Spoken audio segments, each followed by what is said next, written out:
Hi மக்களே, இன்றைக்கி நம்ம சேனலில் வந்து பார்த்திங்கன்னா கோதுமை தோசை எப்படி செய்து சொல்லித்தர போகிறோம். வாங்க. ஒரு வெங்காயம், பச்சை மிளகா, கடலப்பருப்பு, நம்ம வந்து ஒரு முட்டை எடுத்துருக்கோம். ஃபஸ்ட்டு வந்து பார்த்திங்கன்னா அந்த கடலப்பருப்பை நம்ம வந்து வறுத்து எடுத்துக்க போகிறோம். அதிலே வந்து பார்த்திங்கன்னா அந்த பெரிய வெங்காயத்தை வந்து நல்லா பொடுசாக கட் பண்ணி வச்சுருக்கோம். இது எல்லாமே ஃபஸ்ட்டு நம்ம வந்து வறுத்துக்க போகிறோம். இது ஏன்னா நம்ம வந்து பார்த்திங்கன்னா ரெகுலராக நம்ம வந்து பார்த்திங்கன்னா கோதுமை தோசை சாப்பிடுவோம். ஒரே மாதிரி ப்ளைனாக ஊற்றி சாப்பிட்றத விட இந்த மாதிரி டிஃப்ரெண்ட்டாக நீங்கள் ட்ரை பண்ணி பாருங்கள். நல்லாயிருக்கும், டேஸ்ட்டாகவும் இருக்கும். சரிங்களா? வீட்டில் மோஸ்ட்லி இந்த ஏஜ்டு பீப்புள் இருப்பாங்க. அவங்களுக்குலாம் வந்து இந்த கோதுமை தோசை செஞ்சு கொடுக்கும்போது, இல்லை டயட்டில் இருக்கிறவங்க சாப்பிடும்போது இந்த மாதிரி ட்ரை பண்ணால் இன்னும் நல்லா பெஸ்ட்டாக இருக்கும். நீங்கள் ட்ரை பண்ணி பாருங்கள் வீட்டில்.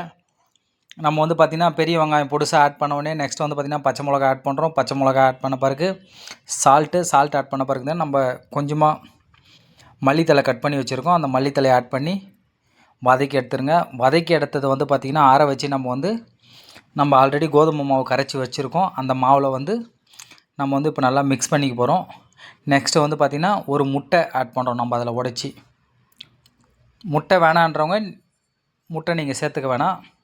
முட்டை சேர்த்து நீங்கள் ட்ரை பண்ணி பாருங்கள் எப்படி இருக்குன்னு சொல்லிட்டு அதுக்கப்புறம் நீங்கள் முட்டை போட்டு சாப்பிடுவீங்க. இப்போ நம்ம நல்லா பீட் பண்ணி அந்த முட்டை சரியாக மிக்ஸ் ஆகாது, ஒயிட்டு வந்து அதை நல்லா மிக்ஸ் பண்ணி நம்ம வந்து எடுத்துக்க போகிறோம். இதை நீங்கள் மிக்ஸ் பண்ணி எடுத்துகிட்டு சால்ட்டு பத்தலை இல்லை உப்பு பத்தலை அப்படின்னா நீங்கள் சால்ட் ஆட் பண்ணிக்கலாம். ஆட் பண்ணிவிட்டு நீங்கள் உடனே தோசை செய்யறதுக்கு ரெடி பண்ணிக்கலாம். பாருங்கள், எங்களுக்கு வந்து சால்ட்டு கொஞ்சம் கம்மியாக இருக்குது, அதனால் சால்ட் ஆட் பண்ணிக்கிறோம். இப்போது தோசை தவா நல்லா காஞ்சி ரெடியாக இருக்குது. பாருங்கள், இந்த அளவு இவ்வளோ தாங்க. இந்த அளவு ஊற்றுனீங்கன்னா தோசை ரெடி. இந்த கடலப்பருப்பு இருக்கிறதால நம்ம பெரிய வெங்காயம் அதிகமாக ஆட் பண்ணியிருக்கோம். நல்லா பொடுசாக கட் பண்ணி இந்த மாதிரி ஆட் பண்ணியிருந்தாலே இதுக்கு வந்து சைட் டிஷ் வந்து மோஸ்ட்லி எதுவுமே தேவையில்லைங்க. சட்னியோ சாம்பாரோ எதுவுமே தேவையில்ல. நீங்கள் 2 தோசை சாப்பிட்டீங்கன்னா கூட வயிறு ஃபுல்லாகிடும். நீங்கள் ப்ளைனாக தோசை செஞ்சு ப்ளைனாகவே சாப்பிட்டுக்கலாம். இல்லை நீங்கள் இதுக்கு வேணும்னா எதனா சாம்பாரோ சட்னியோ எது வேணும்னாலும் கூட வச்சு சாப்பிட்டுக்கலாம்.